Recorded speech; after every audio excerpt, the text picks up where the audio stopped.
Hi, Alex Williams of the New Stack here at the Bitnami offices today with Simon Bennett, who is Vice President of Products at Bitnami. Simon, good to see you. Good to see you again, Alex. Happy New Year. I wanted to just learn more about Stacksmith. We wrote about it around DockerCon, and we discussed it in a podcast that we posted last week with Kid over at Google.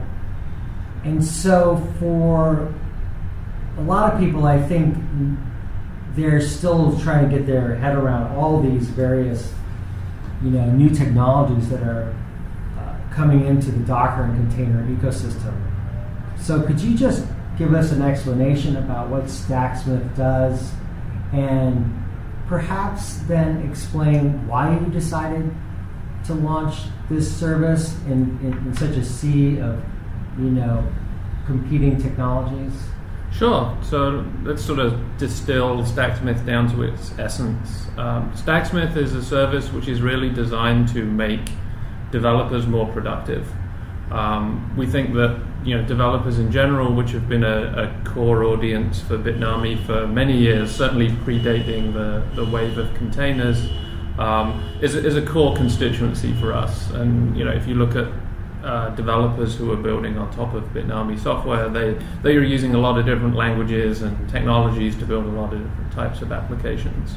And one of the great things about the promise of the container formats and the container ecosystem is those folks can be a lot more productive, in that it's much quicker to develop new features while they're in development. The container formats and the use of things like private registries give them a pretty direct path into production. And I think one of the things that Kit highlighted that I would emphasize is by using containers and some of those concepts, microservices and mutable infrastructure, you have a way to roll out important new features into production in a way that isn't going to keep everybody on the edge of their seat and it be a big scary event.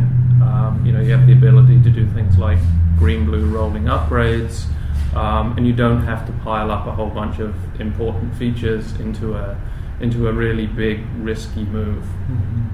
Stacksmith is really the start of a new line of offerings for us at Bitnami focused on containers. The first thing that we wanted to deliver in Stacksmith is give folks a very simple declarative way to create a productive container environment. By nature of them being relatively new and building on a lot of great foundational technologies from other projects like the Linux kernel, there's a lot of things that folks who are early adopters of the Docker ecosystem technologies kind of have to know about.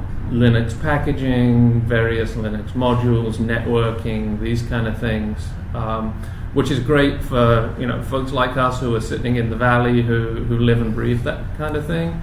But for the vast majority of developers who are maybe specialized in a particular language or in a particular vertical domain, they don't necessarily want to know all that stuff. They want an environment where they can write their application logic and code, deploy it in a container and be productive without worrying too much about the fine details of how that gets put together. And then as their application gets used over time, they want it to be fairly painless when a new version of a module or something they're depending on comes out. They want to be able to be up to date with the latest version, whether it's for features, whether it's for a security update or for some other reason. Bitnami's core business is providing a large catalog of downloadable applications online, right? And they're both of the open source and the commercial variety. Correct? Yeah, that's correct. And so you built this real large back-end system, essentially. And with that back-end system, you ensure that packages are kept up to date with security fixes, and you have this capability then to really provide a turnkey service for people building applications. You've been on AWS Marketplace and other places. I guess my question is, what was the transformation that Bitnami went through to start considering containers to deliver these packages? What were you finding that gave you kind of pause in thinking to turn the corner?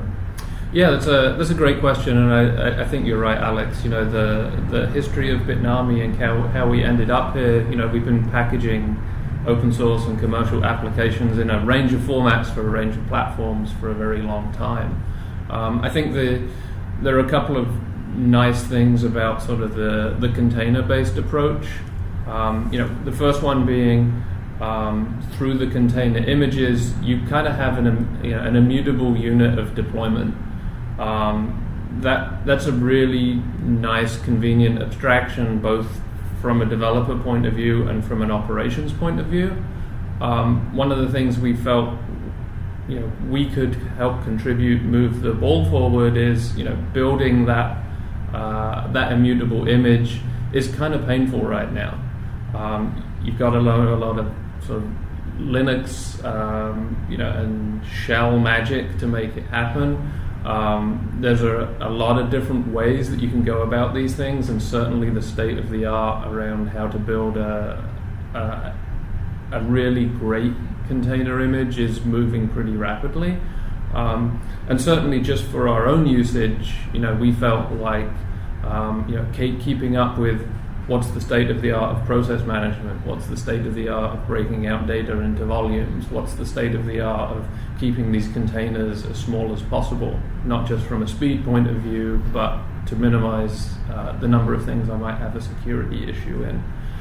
You know, we were doing a lot of this work internally, somewhat manually, but realized it would be generally useful for other folks. You're right in that Bitnami has a pretty large, pretty broad application catalog at this point, but we certainly don't package and publish every application, and there are lots of applications that will never be public. You know, if I'm working inside an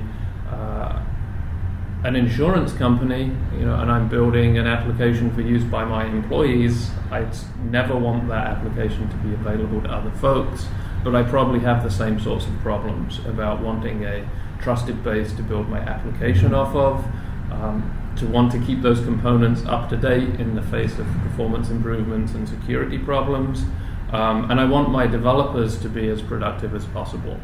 That might include, you know, some of our more popular languages like PHP or Ruby or Node, but I think, you know, increasingly we're seeing some of these newer generation of languages, things like Go and Rust and R, because they're more specialized and more appropriate for doing a particular task. In a pre-container world, it was more difficult to entertain using some of those more obscure, more focused languages, but I think it becomes much easier in a world where your standard unit of deployment is a container image. Currently, you know, where you are right now with the technology, maybe just give us an idea of where you are kind of in terms of technology development right now. Yeah, the initial announcement of Stacksmith, and it was a beta release, you know, we really wanted to get it out early, to get feedback from, you know, developers, operations folks, IT managers, to see where they were seeing value and where they might include it in their own digital supply chains, everything from setting up development environments through CI, through private registries. And we've had some excellent feedback. You know, it was really great to see folks packaging up existing PHP applications, building net new applications on top of Stacksmith, and it's really been great to see people take it in different directions, and certainly in directions that we hadn't anticipated. We knew that there was a lot of value in proactively notifying folks about new versions and security issues. So what are some of the use cases you're seeing? So, you know, out of this beta, you know, what kinds of images are you seeing people start to build? It's been pretty horizontally based. I wouldn't say that I would call out a particular sort of vertical. You know, in part because I think the ecosystem is maturing as we go along. we've seen a whole spectrum of things. So what are some of those things on the spectrum that you've seen? Certainly a lot of work in collaboration, a lot of things that were previously not available in containers. I think Stacksmith makes it pretty convenient to take an existing code base, whether it's open source, or proprietary, and package it up into a container with very low risk and not a lot of work. I think one of the areas that we were interested to get feedback on is one container doesn't make a whole application. You obviously need other pieces besides a language runtime, whether it's for persistence or databases or load balancing or message queues, which was not part of the Stacksmith announcement, but we wanted to see what people need. Yeah, tell us about that, the evolution of those interdependencies. Yeah, so even prior to the launch of Stacksmith, we were offering some standalone container images on Docker Hub, so covering things like MariaDB, Mongo, Nginx, sort of the standard components that people need to build containerized web-oriented applications. One of the things we learned out of that is very much, it's not just having a great up-to-date PHP environment that matters, but you also need all the pieces that go along with that. I need the connectors to my database. There's certainly some very popular frameworks, particularly in the language environments that have a longer history, things like Java and PHP, where a lot of the setup and configuration is actually a big part of the developer's time. They're spending a lot more time pulling in gems and modules and packages and satisfying dependencies as they are actually implementing the logic they want to. So Stacksmith was really building on our experience there, and also scratches an itch for us. We're increasingly building our own systems and components using containers, and it's obviously a great test bed for us to be able to build on top of that Stacksmith platform. And make sure that our own components, our own technology, whether it's for internal use or part of a packaged product, has the same values. It's kept up to date. It's taking advantage of the latest best practices, and as those best practices evolve, whether it's through us or other people in the ecosystem making breakthroughs, people are in a position to adopt those in a pretty low friction way. So Stacksmith is API driven, correct? It is, yes. It's both a website, which is kind of the test bed, but it's very much designed with an API first design and methodology. So what was your thinking in the development of that API that you wanted to provide, developers? Yeah, I think there's sort of the developer angle here, but there's also a broader ecosystem consideration. We knew from our own experience and systems we've built internally that having a crisp API just made it quicker to bring Stacksmith to market for our own execution point of view. We have a pretty distributed team here at Bitnami, and having a nice, clean, well-defined REST API between the web portion and the back-end pieces of Stacksmith helped us for all the usual reasons. So there was a pragmatic element. But we also recognized that Stacksmith has a role to play in the wider software development pipeline. It obviously depends on things like access to source control, so people can layer in their own application logic. It relies on you having a build environment, whether that's a CI type environment or a more manual sort of build farm type environment. It relies on having a registry, whether public or private.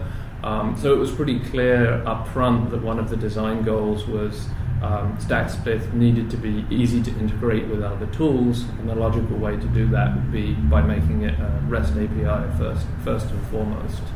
Yeah. Obviously, one of the big challenges in launching primarily an API-driven product is you want to be able to show it and tell the story and explain to people how to use it. And that was really the origin of the Stacksmith website, stacksmith.bitnami.com.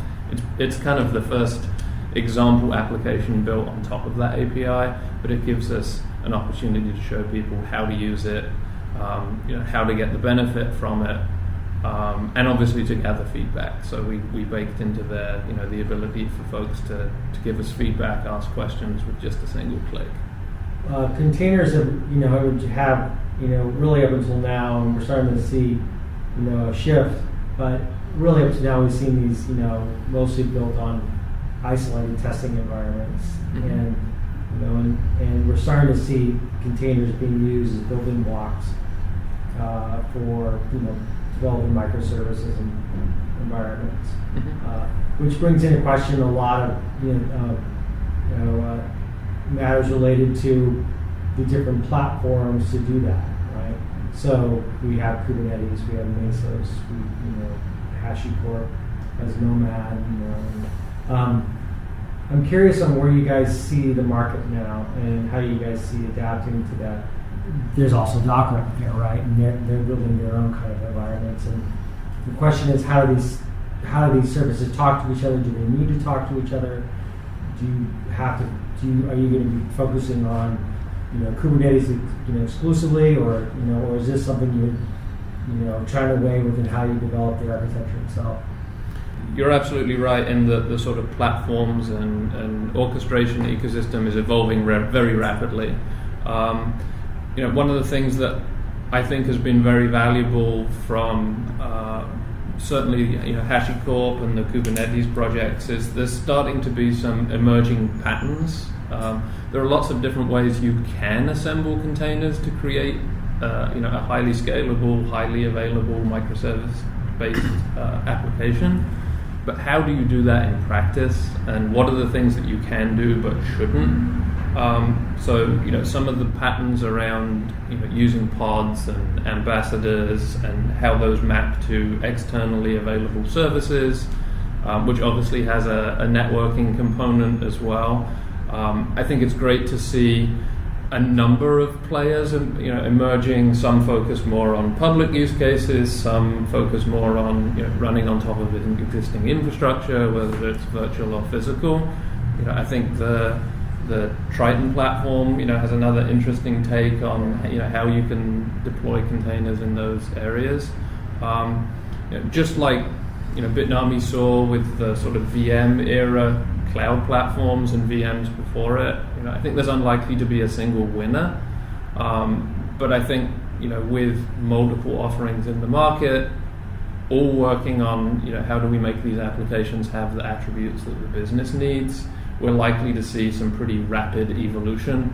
And as a couple of these projects find patterns that work and repeatable and have those values, we'll sort of see similar approaches adopted by some of the other platforms, maybe with their own twist or their own name. But I think if we look back in the last year, some of the abstractions around things like secrets and persistent data storage and best practices of mapping containers to networking, to networks, how do we deal with IP addresses and ports, and what's the thing that makes sense, not just from a development point of view, but also for production, is getting shaken out pretty quickly. I'm very excited and pretty optimistic that we'll see a number of those platforms emerge as kind of de facto standards for deploying these sorts of applications. I think the other thing, Alex, is if you look at, let's say, Fleet versus Mesos versus Kubernetes, they have different optimization strategies in terms of the scalability versus resource consumption versus complexity trade-offs that they're making, where if you look at Mesos and Kubernetes are very much on the scale it really big, and then that means that there's a potential level of complexity and resource consumption that isn't necessary to do that. But Fleet, on the other hand, is really awesome in a really small environment, and that seems to be the design goal. So I think that, to Simon's point, there won't be one winner because there's different design criteria that comes out for different kinds of environments, and the price you're willing to pay in terms of how much overhead and how much complexity versus how much scalability do you need. It's a spectrum, right? And there isn't one single answer to that. Yeah, and so you're starting to see the evolution in services platforms, right? Yeah. Trying to bake different capabilities in, which may not necessarily be Kubernetes, right? It may be built on Kubernetes, right? Yeah, and the way I think about this is I think there are some key abstractions that are really important and emerging. What are the right design patterns for implementing a web-based service so that you have high availability across availability zones? There are a lot of people doing work and research into doing that. I don't think anyone's successfully productized that into kind of a platform feature at this point, although people are certainly making progress. But I think there's an awful lot of pent-up demand from people who are delivering these services and applications, which is, I really don't want to be dependent on US East 1A. I really want to have a story because sooner or later lightning's going to strike, and I need the service to be available. Over time, I think to David's point, we're likely to see a little bit of different trade-off with complexity versus scalability. But I think if you're looking at a platform to run on today, there are a couple of options that are starting to pull ahead. Whether you're looking at on-prem only or really want a public cloud platform. We certainly manage a pretty large fleet of AWS AMIs and VMs to run some of our internal infrastructure, but just maintaining that and sizing it and doing that all that other good stuff, is not critical to our business. And if there were a platform alternative, it's something we would certainly look at, whether it was on Amazon or one of the other platforms. So you mentioned key abstractions. Mm-hmm. What are some of those key abstractions that you're starting to see? So I think there's a couple of practices that I think are starting to emerge. There was certainly a lot of controversy about what does separation of concerns within an individual container mean. We went down the one process versus multiple processes. Is that a concern? I think that's largely evolved, largely sort of evolved to the point where it's mostly decided. But I think there's a lot of questions that folks have, which is, I have my application logic in an individual container. What's the right pattern for integrating that into my monitoring system of choice? Right? If I want to integrate that into, Datadog or one of the, platform native monitoring tools like the Amazon monitoring things, how do I do that without creating another monolith? Do I do sidecar containers? If I do sidecar containers, are they privileged? Am I okay with that from a maintenance point of view?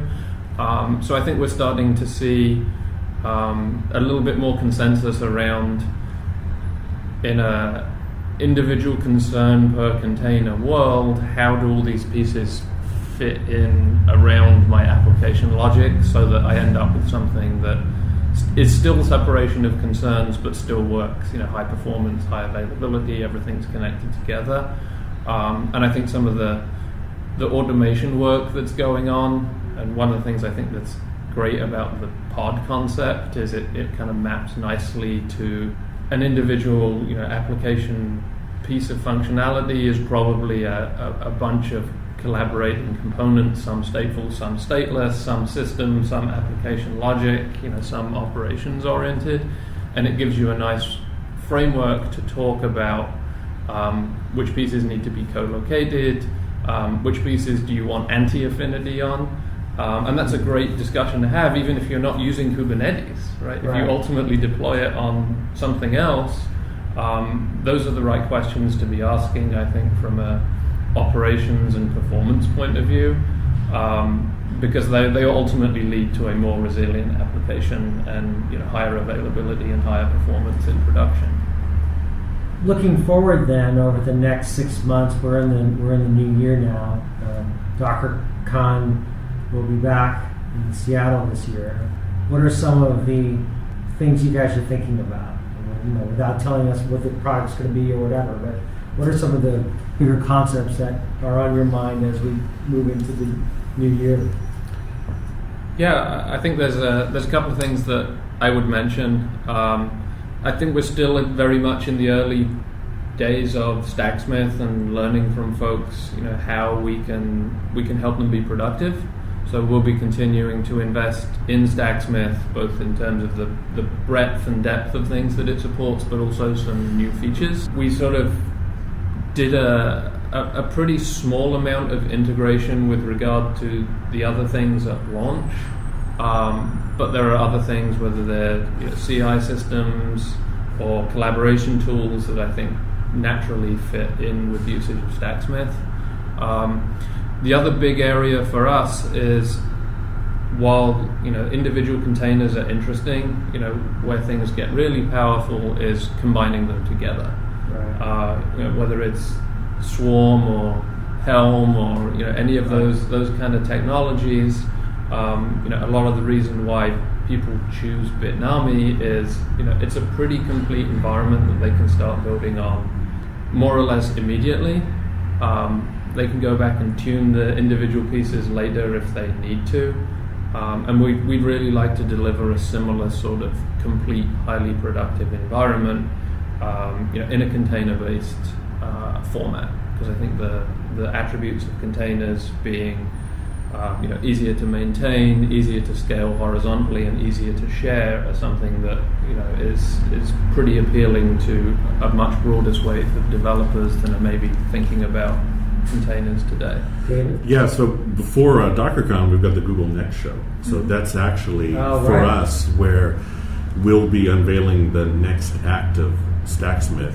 I can't tell you too much right now exactly what that's going to be, but when is that show? That's in March. It's in March, the week of the 23rd, I think, if I recall correctly. So third week of March. So we'll be definitely demoing something there. And again, I can't get into too much specifics right now, but generally speaking, it's going to be showing Stacksmith within the context of an application delivery system, kind of an end-to-end kind of approach, where you have a CI/CD system at one end and Stacksmith then playing a role with that, which then hooking up to a cluster/orchestration system. So you can probably make some educated guesses as to what some of those products might be, but we'll be showing that in March. So that'll be the next rev, and then when we come to DockerCon, it'll be something even further along. So. Well, excellent. We look forward to March then. Yeah. Simon and David, thank you guys both for taking some time to talk with us about Bitnami and Stacksmith and the overall market. We look forward to talking again soon. Thanks, Alex.